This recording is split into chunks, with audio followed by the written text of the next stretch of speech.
I had the honor of meeting Ambassador John Rakolta this past summer in New York City. His name may not sound familiar, but John is a serious visionary who currently serves as chairman of Walbridge, a $6.5 billion construction firm based in Detroit, Michigan. Founded in 1916, Walbridge boasts being one of America's largest contractors with deep roots tied to building automotive and manufacturing facilities. By the time I was 28 years old, I was the chief operating officer. He ended up selling the business to me over the ensuing 20 years, and by 1993, I was chairman, CEO, and the majority shareholder. Impressively, John predicted the importance of technology in American commerce and steered Walbridge into the future. Today, Walbridge is a leader in building electric vehicle facilities and hyperscale data centers. Amazing. But here's where it gets interesting. Mr. Rakolta served as the United States Ambassador to the United Arab Emirates and played a lead role in architecting the Abraham Accords between the UAE and Israel. Since then, the Middle East has been literally on fire. This is the brilliance of the Abraham Accords. It's a promise to have a better life through peace and prosperity as opposed to terror and war. On this episode, Ambassador Rakolta provides an in-depth analysis of the Middle East and shares for the first time how the Abraham Accords were established, how they have been effective, and what's next in the region. Ambassador Rakolta, thank you so much for joining me on this incredible episode of Some Future Day.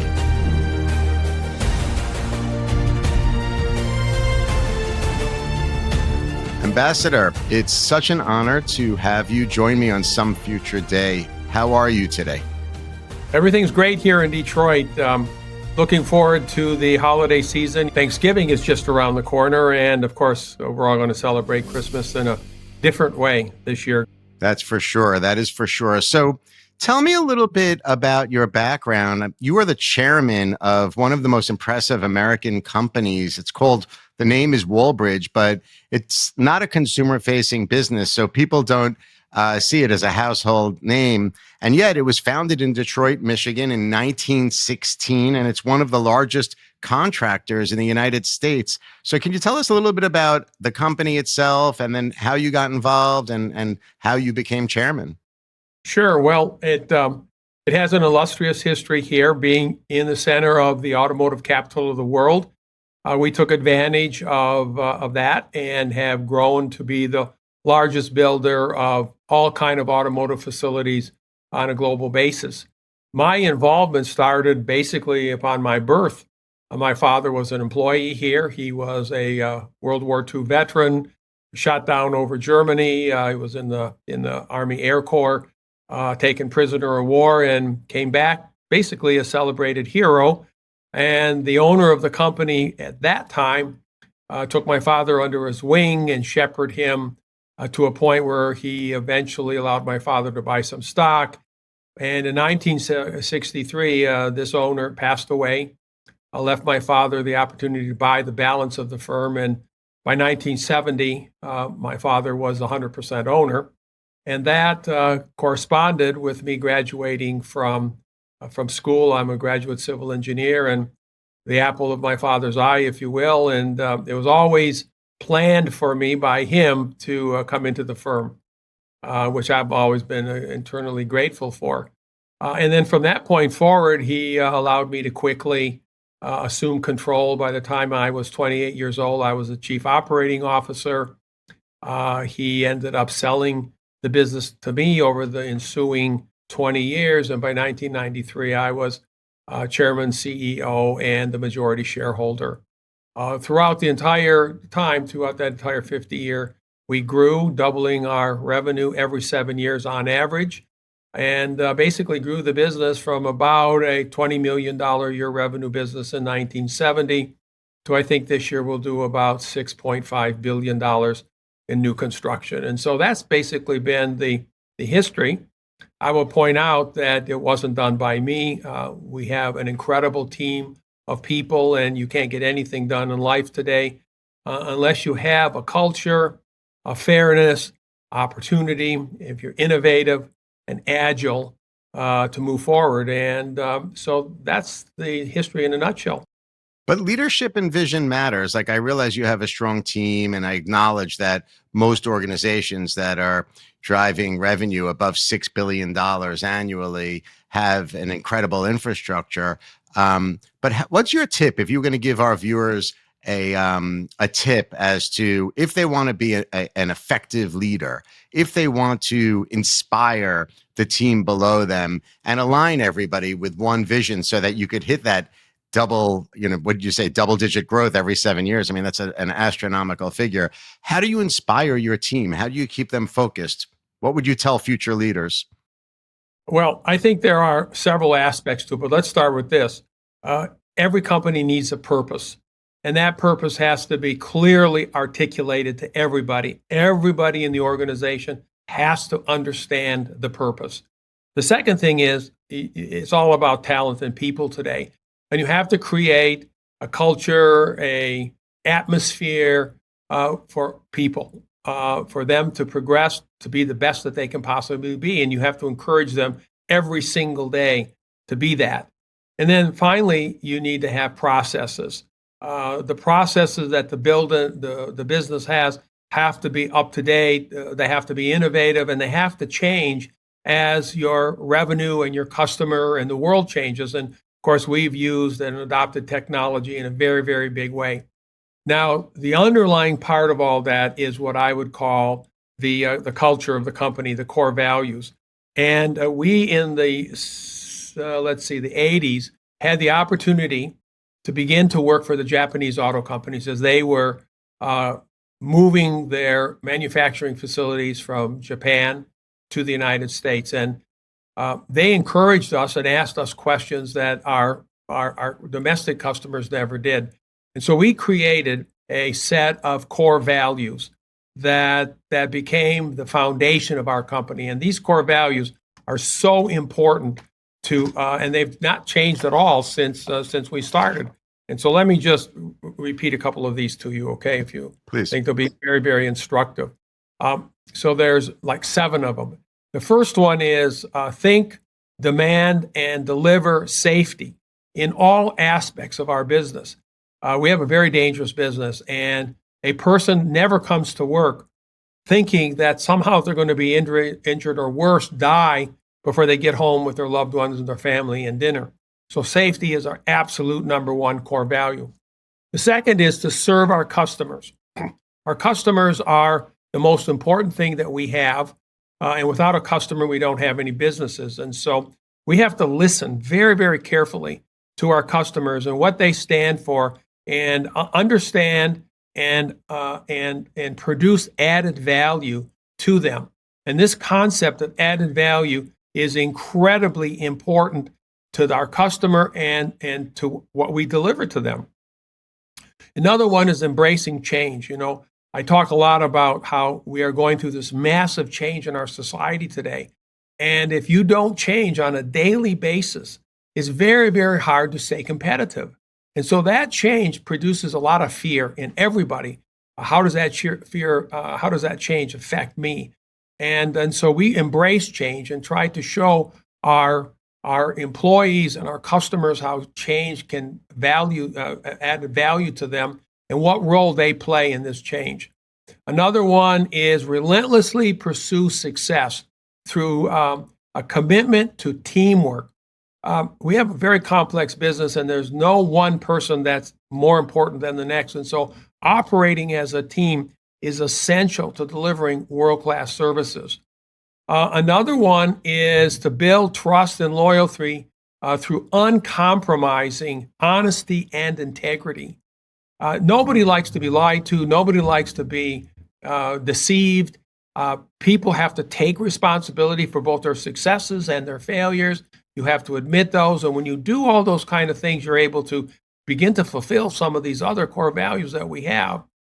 Another one is providing opportunity to all of our employees so they can be better. They can reach the best of themselves so their lives can improve and the lives of their children and future generations. And then finally, we believe that we have a responsibility to more than just the shareholders of the company. And this concept we developed 40 years ago, knowing that if we were going to be successful, we had to change from being a company that was driven for the benefit of the shareholder to a company that benefited all the stakeholders. And we then identified stakeholder groups. And who are these stakeholders? Who would they be? And of course, the first one's the customer. And then you have your employee, where all your talent resides. You have your suppliers and your subcontractors. Yes, you have the shareholders. They're very, very important. You have the environment, and you have to be good stewards of the environment. And then finally, the community at large. You have to benefit, the community has to benefit as a result of your being. And so we're very, very involved in all the communities that we do business with. And when you put this whole package together, you have what I believe to be the main foundation to be able to implement what we talked about earlier, and that was purpose, people, and processes. That's really interesting. I appreciate you sharing your corporate core values. What comes to mind, though, is, at the helm with such a big organization, your work ethic is probably a strong underpinning to carry those core values through the entire organization and to achieve your mission to drive that, $6 billion revenue threshold. What's your personal work ethic like? It's simple. You have to show up. We don't have a work at home at all. I mean, can you imagine how you build a factory or a data center working from home? You have to be present. And we decided when work at home became somewhat popular, we have a saying in our company: if you want a job, you can work at home. If you want a career, you have to come in. And so that's the underlying element, and that's you have to show up. You can't win, you can't compete unless you show up. That's most important. But then also, the construction industry is an early morning kind of a business. I mean, I'm up every morning at 5:30. I'm in the office by 7. And once you begin to set that kind of expectation, you begin to attract people who are the same as you, who have strong work ethics. And so it's more of a expectation, and it's a demonstration. You walk the walk and you talk the talk, and walking that walk is the most important thing of all. How much do you love what you do? It seems like your passion is true. It doesn't look like this is a job. This is who you are. It defines who you are. How much love do you have? How much gratitude do you have that this is what you get to wake up every day at 5 a.m. before the sun rises to do this? It's not a job to me. It's a avocation. It's a career. I don't see it as being work. I love every aspect of it, especially the people part, engaging with them. I also love the idea of intellectual tension. I believe that intellectual tension, when we're pressed to defend or we're pressed to innovate, there's a certain intellectual tension that developed on that, and how you handle that professionally is so important to proving to others that they have the space, they have the rope in order to experiment to a certain degree, and to critique. We always think only the best of ourselves. It's hard to critique yourself, and so you have to be able to take critique. And there's a special way of giving criticism, especially professional criticism. I always talk about the Southern sandwich, because the people from the South have always been so polite, but yet they're terrific business people. And so how do they deliver this critique? And one guy told me once, he said, we have to use the Southern sandwich. So, well, what's the Southern sandwich? Well, the meat of the debate, or the meat of the critique, think of it as that, but you have to surround it with a good tasting bread. And so make sure you always start with telling somebody how much you appreciate them, what a good job they're doing. Then you could get into the heart of the matter and say, gee, what do you think about doing this a little bit better? And then you always end up closing with something very, very positive. And that's something that we try to do within our company, because we say that in construction, what we're really doing is solving 10,000 problems that crop up during a job. Well, that's certainly impressive. I love the concept of a Southern sandwich. I will be applying that to my own business today. So thank you for that. Your career is obviously super impressive, even beyond your business acumen. And as people know, you were the United States ambassador to the United Arab Emirates, to the UAE. In fact, I think that President Trump gave you a national security medal as a result of the services that you provided for our nation, which is impressive. How did you come about becoming the United States ambassador to the UAE in a particular interesting time period, the time period when the Abraham Accords were created? Well, I'd always wanted to serve in government. I had always put that as a goal of mine. And when President Trump ran in 2016, I had the opportunity to meet with him as he asked me to come on his team and sort of handle what was happening here in Michigan. And I had this very, what I would call monumental meeting with him. I never had met him before, didn't know what he was like. And on July 12th of 2016, he and I met one-on-one in New York City and had a incredible conversation. He was looking at how he could bring blue-collar jobs from Mexico back to the United States, especially blue-collar jobs and especially auto jobs. My company is one of the largest builders of those auto plants in Mexico, and I went to see him about what he could do to change the dynamics. And I gave him three recommendations. They were: one, we need to better understand NAFTA, and it needs to be renegotiated. Two, I said the regulations in order to build plants here in the United States were so overwhelming and so time consuming that they delayed projects beyond any reasonable time frame. And then three, I said the blue collar UAW worker was his best friend. They knew what was going on, and this fit in with President Trump's whole mantra, his whole message to America that we need to take care of the working class. And so we had a really good meeting, and I think, and you'll have to ask him this, at that point in time, he probably saw some potential in me. We went on and we won, and they then offered me the opportunity to serve as the ambassador to the UAE. Yeah, that's very interesting. I've spent some time personally in Dubai, in Abu Dhabi. I actually structured the deal on behalf of Oscar de la Renta for seven freestanding stores in that region, as well as wholesale distribution. So I'm fairly familiar with the lay of the land. I think my work there was a little earlier than your work there, but your work was certainly much more important on a human level. It can't go without stating. So, for my audience, I just want to highlight what the Abraham Accords are for a second.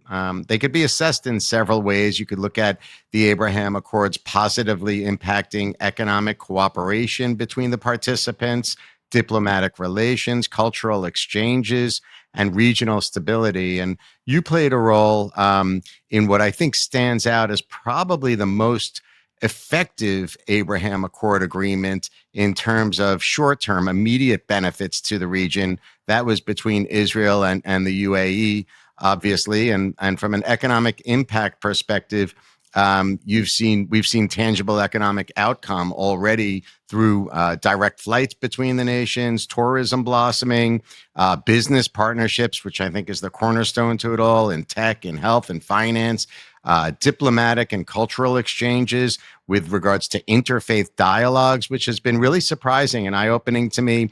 And then strategic governmental cooperation, increase in security and intelligence sharing, direct counterbalance to regional threats, obviously, such as Iran. How did the Abraham Accords, the concept of putting these peace treaties with countries in the Middle East and Israel in place, how did that come about originally? So I think you have to take a step back and think about this in broader terms to begin with. And I think at that point in time, you'll see how this all comes together. First, every person in the world wants three big things. They want safety, security. They want to be able to go home at night and feel that they're safe. The second thing they want is health care and food. A third thing they want is opportunity to create a better life for them and their children. And the Middle East has all this potential. 500 million people, smart, artistic, thoughtful. So what's wrong? You need to bring these three things together. So now when you take a look at how they all came about to achieve basically that goal, you now see both Israel and the UAE fearing Iran. So Iran was a central role in all of this. That's one. Two, the UAE was going through a metamorphosis, if you will, about what their economy and their society would look like 50 years henceforth. And they told me that they looked around and they said, what countries would we like to emulate as we develop our society? And they picked two. And it was very interesting to me. This is 2019. The two they picked was Singapore and Israel. Singapore for their financial acumen and the fact that they were the center, banking center of Southeast Asia. And Israel for a different reason.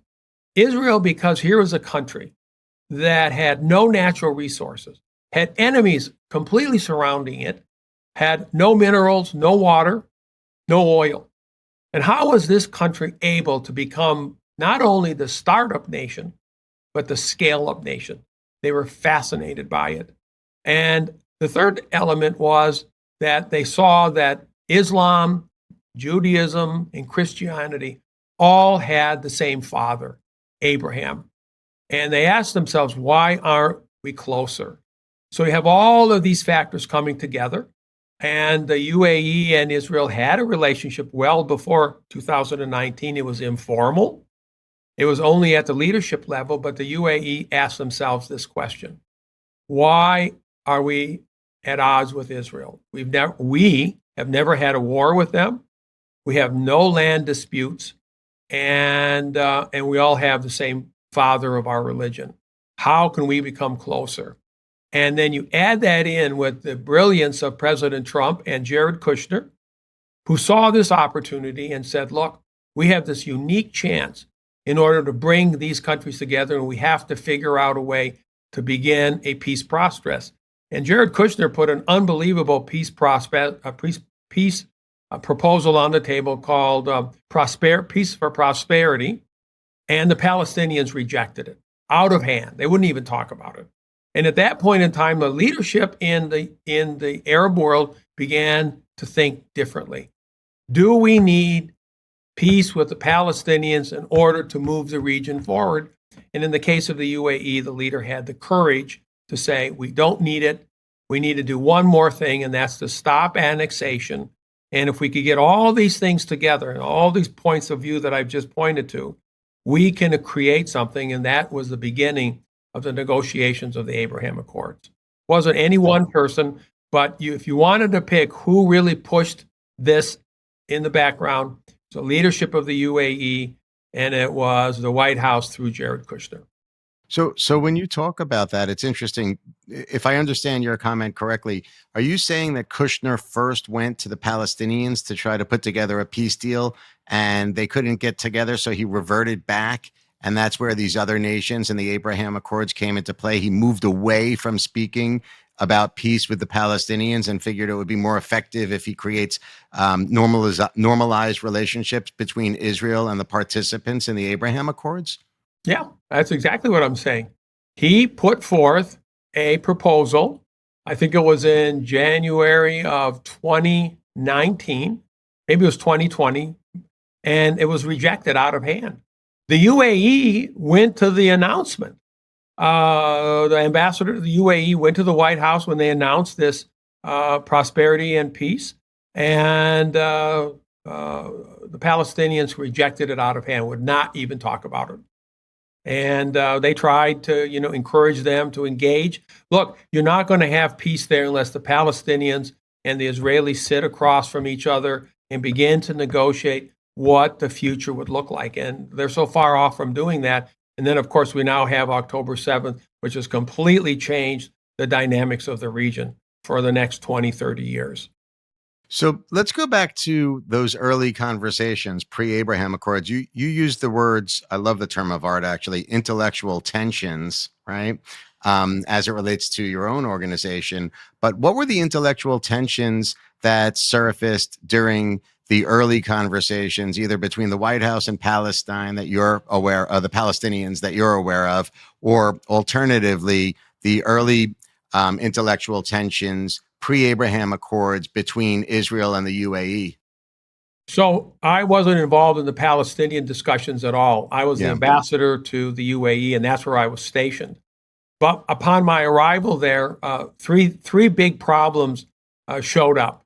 One, the United States had promised to participate in what we would call Expo Dubai 2020, which is this gigantic World's Fair. The Emiratis had spent billions of dollars preparing for it. They wanted every country in the world to participate, and as it turned out, all but 6 did participate. And the United States, leading up to that, promised that we would have a massive presence in a pavilion. Unfortunately, Congress wasn't able to make an appropriation, and my first duty was to go out there and to tell the Emiratis, I'm sorry, we're not going to be there, and they were shocked.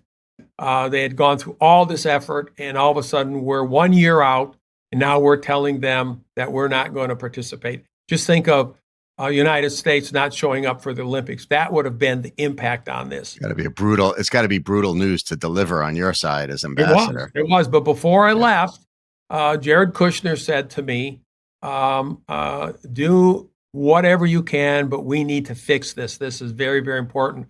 If we don't show up, it's going to say something to the Emiratis about our relationship and about our strategic tie. So I get out there and I go visit the Emiratis and I tell them, and they're shocked beyond belief. You know, they had been told for years that we were coming, and now this new ambassador shows up and he says we're not coming. What's up? And they say they all sit there sort of stunned for a moment. Then they look at me and said, what should we do? And I said back to them, my father told me when I was a young boy, never spend other people's money. And they looked at me in a very quizzical way, not really knowing what I might be saying. And what I was saying is, I can't answer this question for you. You have to answer this for yourself. And they went back and they thought about it for a while and ultimately came back and offered the United States a gift of $60 million so that we could participate. Wow. Now, it wasn't easy to get that approved through the State Department. There were many, many people who thought it would have been the wrong thing to take that money. But if you look at the bigger picture and the strategic nature of our relationship, we had to participate. And there wasn't any other way of getting the money. And the administration, and I have to give Secretary of State Pompeo, that's how high up we had to go to get approval. So that was the first thing that we got solved. The second thing was, before I actually went out to post, I had the privilege of meeting with the president. And this is where I really bonded with him and really saw him as the true leader that he is. And I sat in the Oval Office and he looked at me and he asked me 2 questions.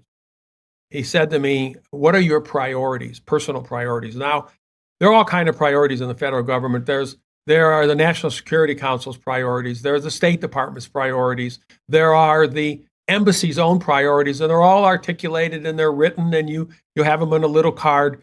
So now the president's asking me, what's my priorities being the ambassador? And I said, I think it would be a good idea if I went out there and listened to what the Emiratis have to say. Let me go on a listening tour for 30, 60 days, and I'll come back and I'll tell you. He said, great. Then he asked me what I thought was the most important question I've ever been asked in my entire life, other than when the minister asked me if I wanted to take the hand of my wife and marry her for time and eternity. And he looked at me and he said, how can I help you? Just imagine how powerful that is for the President of the United States of America to be sitting in front of you, looking you in the eye and asking you that question. It was just an awesome, awesome moment. And I knew exactly what I had to ask for.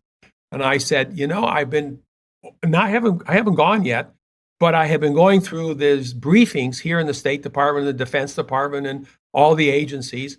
And there's this tension about providing the Emiratis with the F-35 weapons program.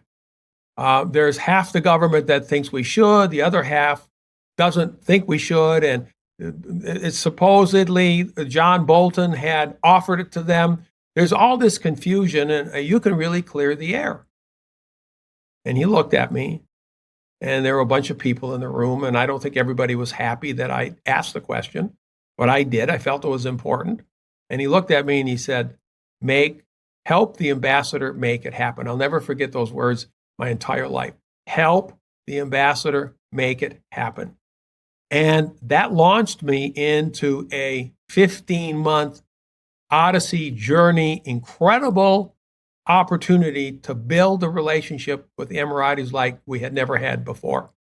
And I went out there, had this listening tour, and heard three things. One, that they felt that the relationship with the United States was both stale and stagnant, that we had reached some kind of a pinnacle.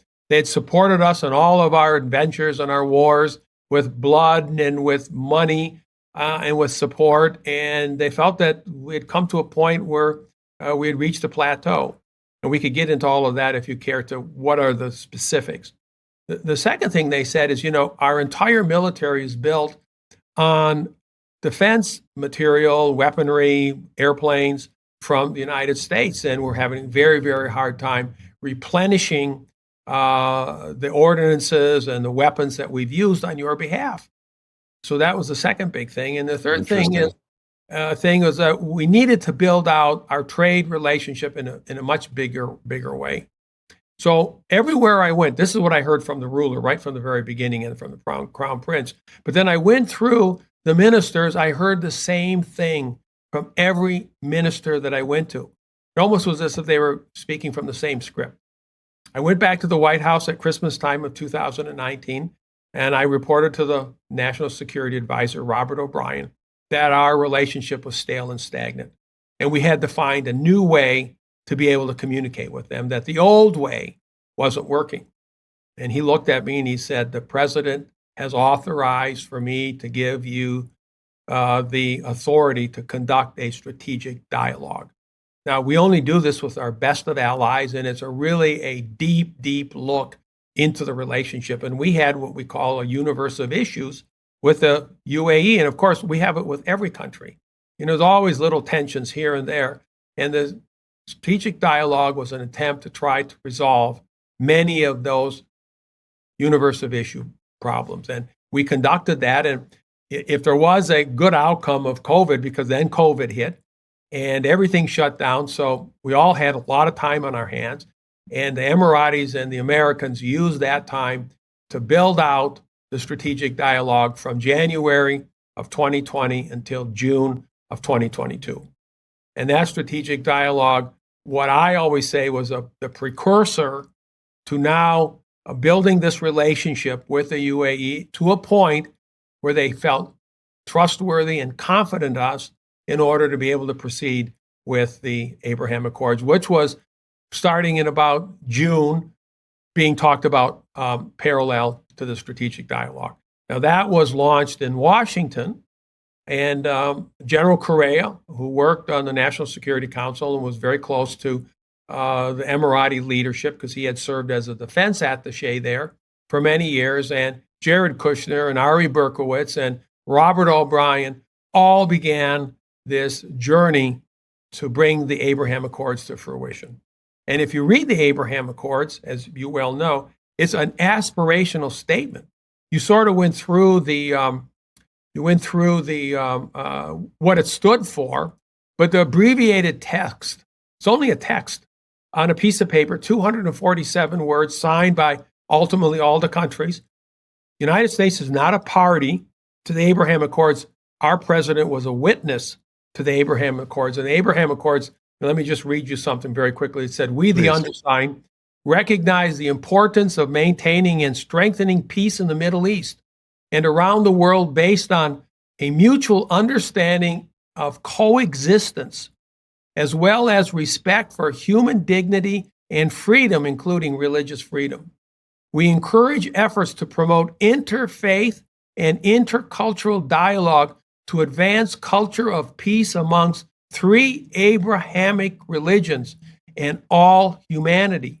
We believe that the best way to address challenges is through cooperation and dialogue, and that developing friendly relations among states advances the interest of lasting peace in the Middle East and around the world.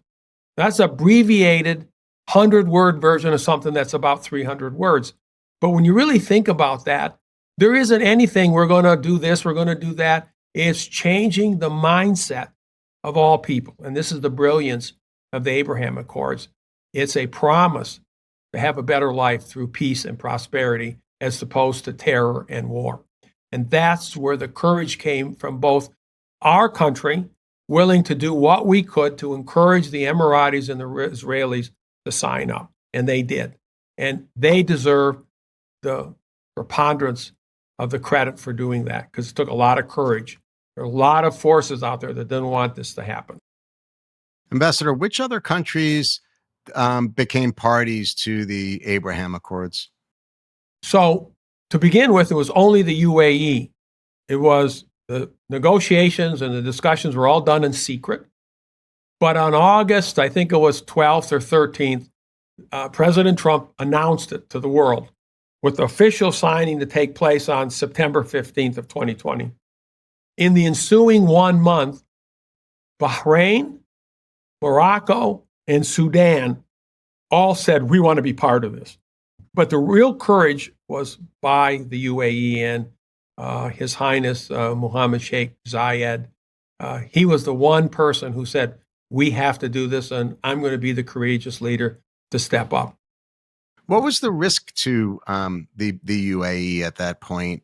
What were they fearful of as far as perhaps existential threats from the region or beyond?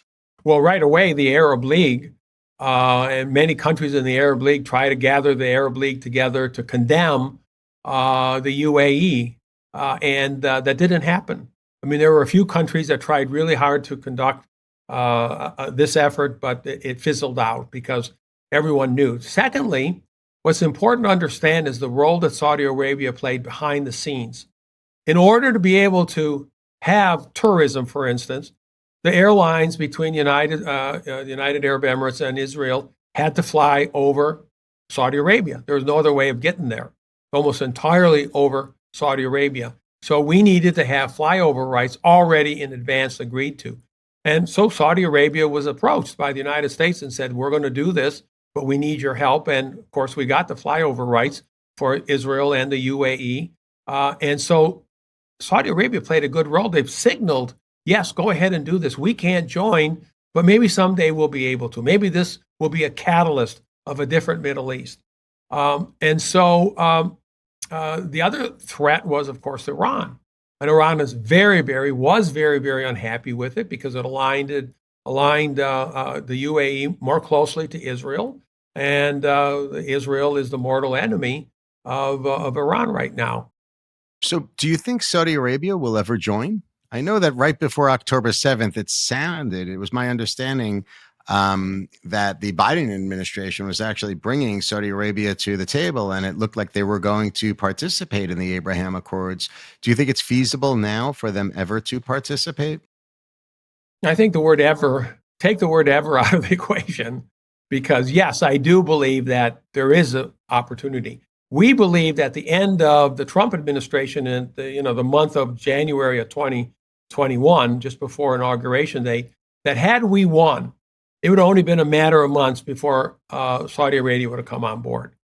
They had signaled to us by giving flyover rights that they approved of the Abraham Accords. And unfortunately, for whatever reason, the Biden administration decided to turn their back on the Abraham Accords. The press secretary, Jan Pasek, actually announced in May of 2021 that the Abraham Accords were dead on arrival. And there were rumors that people in the State Department are not allowed to utter the words Abraham Accords. I think the Biden administration was trying to distance themselves from the Trump administration, and this was one of the casualties. It was a bad strategy. It was a bad decision because about a year and a half later, President Biden ultimately went over with hat in hand to Saudi Arabia to try to rekindle the relationship with them. It had really gotten to a point where they weren't even talking to each other. I think that the Biden administration has made a lot of progress between then and today. But of course, up came October 7th, and that killed all opportunity for any future countries to come into the Abraham Accords until October 7th. And the ramifications of what happened afterward were totally played out. And I can't speak on behalf of those other countries, but if I were in this new administration, I would endeavor very, very strongly to see how quickly and what were the conditions of bringing the Abraham Accords back on the table for countries like Saudi Arabia and Kuwait and Oman and other Arab countries that I think desperately want to join, because they all know war is devastating, it's expensive, it has a huge human toll, and peace and prosperity is the only way that the world can move forward. And the vast majority of the people who live in these countries, this is what they want. So it's interesting because the inspirational words that you took the time to read surrounding the Abraham Accords really just feels like what humans need. It's good for humanity. You spoke about tolerance and inclusivity and growth and prosperity. So when the Trump administration left office and the Biden administration entered, are you saying that the Biden administration effectively killed the deal because of political purposes? Killed the deal with Saudi Arabia because of political purposes? I wouldn't put the word political in there. I just don't think that they believed in this strategy. The Democrats, John Kerry and others, had always believed that the path of peace went through the Palestinians. The Abraham Accords have said the path to peace does not go through the Palestinians, it goes around the Palestinians. And when you begin to see the benefits, hopefully the Palestinians will change their attitude, change their positions, and begin to negotiate and take advantage of these peace proposals that have been put forward. Also, the Trump administration never believed in the JCPOA, which is the Joint Plan of Comprehension for Iran. It's the nuclear deal, okay? And that went against what the Biden administration believed in. They tried to renegotiate again the JCPOA with Iran, and this all sort of played into it because Iran is 100% opposed to the Abraham Accords. And so, yes, I think, but I think that to some degree, they began to see the brilliance of the Abraham Accords, and well into the administration felt that they needed to put it back on the table and got close to something. Maybe it wasn't exactly the Abraham Accords, but something similar to the Abraham Accords. And Hamas thought it was getting way, way too close and needed to do something to disrupt that. And October 7th comes along. So you think that the Abraham Accords between Israel and Saudi Arabia was one reason, one factor, and impetus behind October 7th?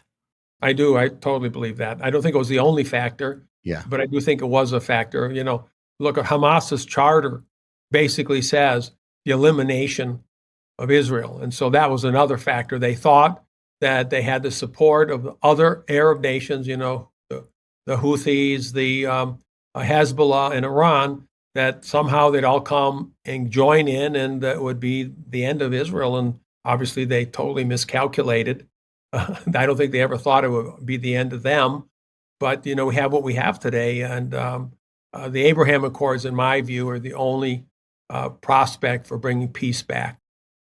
So it's interesting because I read, and you could verify this for me, but I read that part of the deal between Saudi Arabia and Israel, and I guess the United States was going to be involved also, was to provide Saudi Arabia with a civilian nuclear program. So I wonder, A, is that true? And then if so, how do you think Iran saw that as it relates to a threat to Iran's power in the region?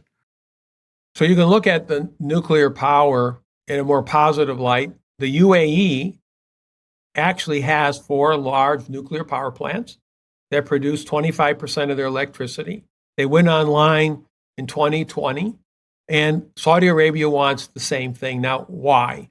Well, number one, they're both oil and gas countries and would like to start to reduce their dependence on that. And of course, any gas or oil they don't use themselves, they can sell in the open market. So the whole commercial aspect of nuclear power plays a very big deal. But also having the what we would call the nascent technology of nuclear and adopting that sort of gives them, in my view, somewhat of a comfort level that they're not starting from square one if Iran ultimately has the bomb.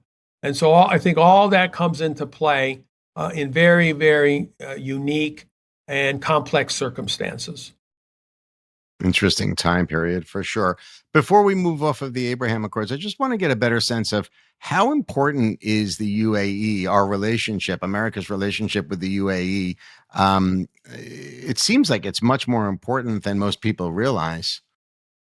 Oh, it is. It's very, very important. The UAE, when you look at how they are progressing to become a modern society, it hasn't been just something, it just didn't happen. It didn't turn on a switch overnight.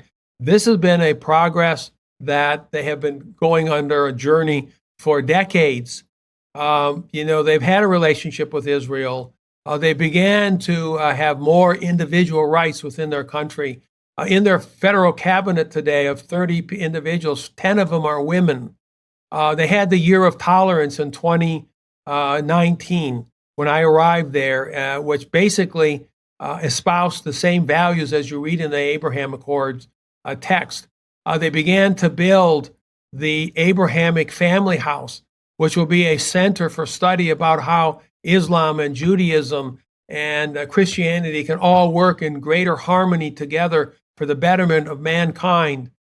They had the Pope come and give mass to 250,000 people in Abu Dhabi a couple of years before I arrived there. They adopted the Special Olympics as one of their signature events, understanding the need to all humans, including what they call the people of determination, all deserve a chance to be the best that they can be. Every religion can now set up in the UAE, Hindu, Buddhist, Catholics, synagogues, Mormons, are all able to worship freely in their country. And when you think about that, that's what every country needs. And so when you ask me how important the UAE is, they are the trend center. They are the spear of the tip of the spear in order to begin to move society into a more holistic and peaceful way. And so I see them as this beacon, this light that all these other countries have taken. Now, there are many, many other things that they're doing, developing their economy, moving away from oil, adopting high tech and medical centers to help their people and people of the region, building out their military, taking active role in the United Nations, becoming a nation that's helping many, many other nations with the tremendous wealth that they have. So when you ask me, what is the UAE, how important they are, I think they're vitally important to our country because they are espousing the same values as America does. So when you started telling the story of you becoming ambassador to the UAE and what the needs were and refreshing the relationship, something that you highlighted that I'd like to bring full circle is the F-35s, American F-35s. So did they ever get them? We got them what they call the LOA, which is called the letter of agreement that they could buy them, but they ultimately decided that they didn't need them. Okay. Oh, interesting. And so you ask yourself, okay, so what was that all about? And this is just my singular opinion, is that it was an expression of the United States that you are one of the best strategic partners that we have. We trust you. We're willing to give you a weapon system that only a handful of other countries have. This weapon system is so powerful, it is so secret that we have to make sure that our partners do not leak any of this technology to our adversaries like China or Russia. And so for us to say that to the UAE spoke volumes, absolute volumes. And at the end of the day, they said, the warfare has changed. It's more drone oriented. Maybe we don't need to spend 25 or $50 billion And by the way, that's their decision to make. But I think that the fact that we offered it to them and told them they could have it really set something in their minds that they needed to know. There's how much they could trust us as a country. Wow, interesting. To go and take that risk of stepping out of the Arab League and signing on the Abraham Accords. Very interesting. Congratulations with all of that work. After you stopped serving, after your term of serving the United States ended in that region, sadly, as everybody's aware, the region has just gone bonkers now. It's entirely unstable, and people are dying. There are hostages. People are being injured permanently. I mean, it's just a horrific situation. I spoke with some people from Israel recently who have family members that are hostages, and these people are not only fearful of whether or not their family members are okay, but they're scared to live in their own home now. They have young children, and they're afraid that the door is going to swing open and people are going to kidnap them and their children. I understand that you had a personal meeting recently, or you were part of a team that met with Netanyahu in the United States, I think like beginning of the spring, end of the spring, beginning of the summer, but like within the past 6 months. So I'm curious, like, what did you discuss with him? If you could share a little bit of color to that encounter. Well, actually, we went there. Oh, myself and Ambassador Robert O'Brien and Ambassador Ed McMullen went on a special fact-finding trip to Israel in May of this year. And we spent 72 hours on the ground, and we basically got the Cook's tour of what was happening. We went up to Gaza. We went to the near Oz kibbutz that was basically destroyed. We went to the site of the festival and met with national security advisors, both current and past. Met with President Herzog. Met with Prime Minister Netanyahu. And the purpose of the trip was to witness the devastation of October 7th. And until you go there and smell it and taste it and see it, you have absolutely no appreciation, if I can use that word, of the damage and the terror that took place. And you ask yourself, how do you resolve this? And we were there more for fact-finding than we were there to give advice and our opinions. But what I saw was Israeli society that was very, very cohesive. Yes, there were disagreements about what this next tactic should be, how we should proceed, but all of Israeli society that I saw was just so impressively cohesive in what had to happen. And what had to happen is that they had to eliminate the threats that they faced, both from Hezbollah and from Hamas. And I didn't appreciate the extent and the size of that threat, the number of tunnels, the number of weapons, the zealousness of the enemy, and what extent that they would go to win. And this has been playing out for another 6 months. And I think basically the major damage in Gaza is over. And now we have to figure out a way to fix it. And that's another challenge. I mean, I call it some form of a Marshall Plan.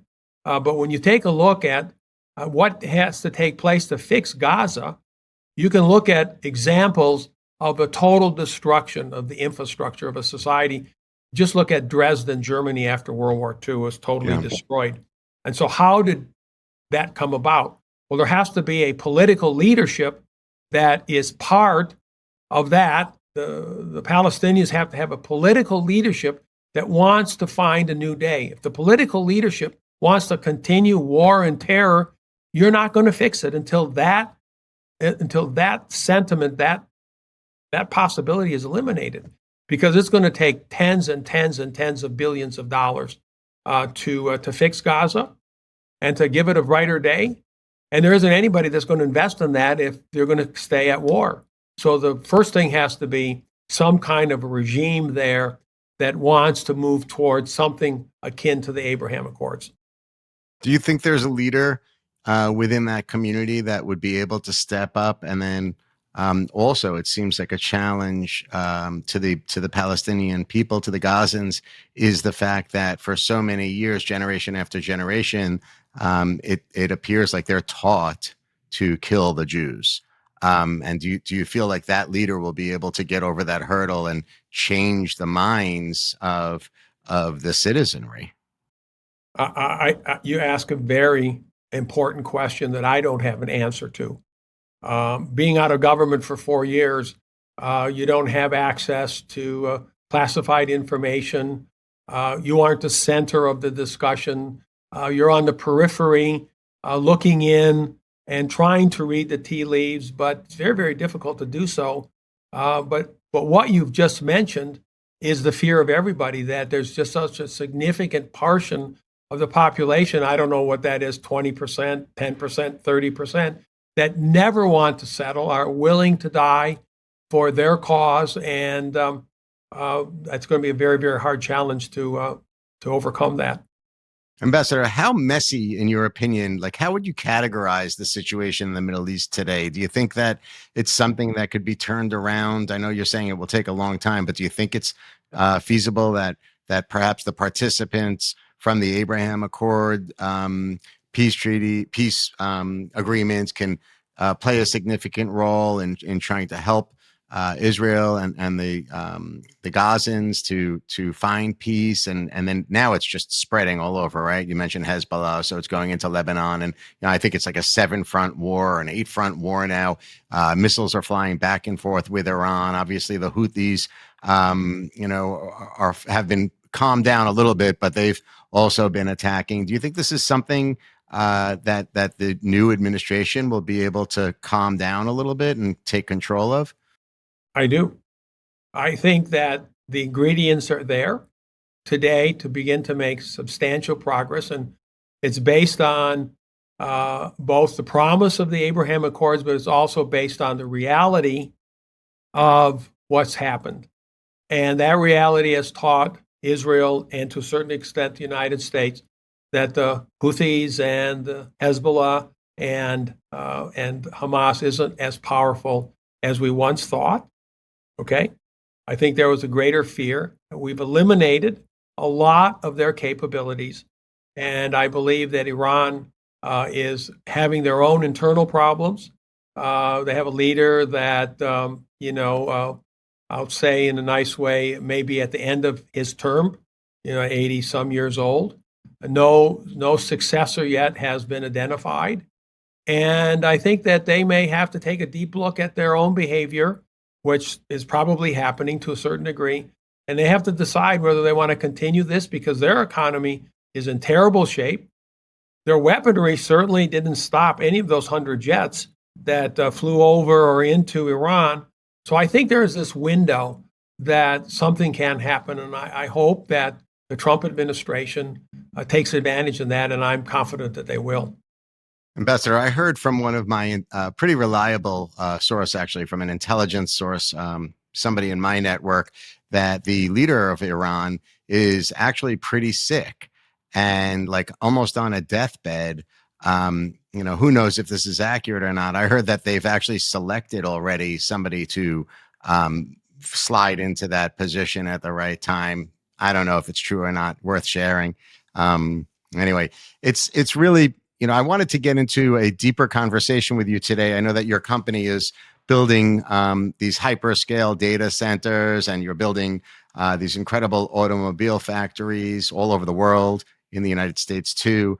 But we've been speaking so long. So what I'd like to do is invite you back to the show at some point to focus in on those two pillars of your business. And what I do at the end of every show is I ask my guests to participate in a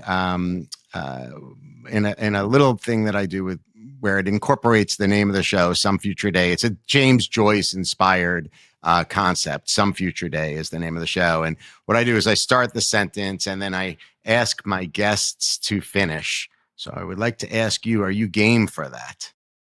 Sure, absolutely. Great.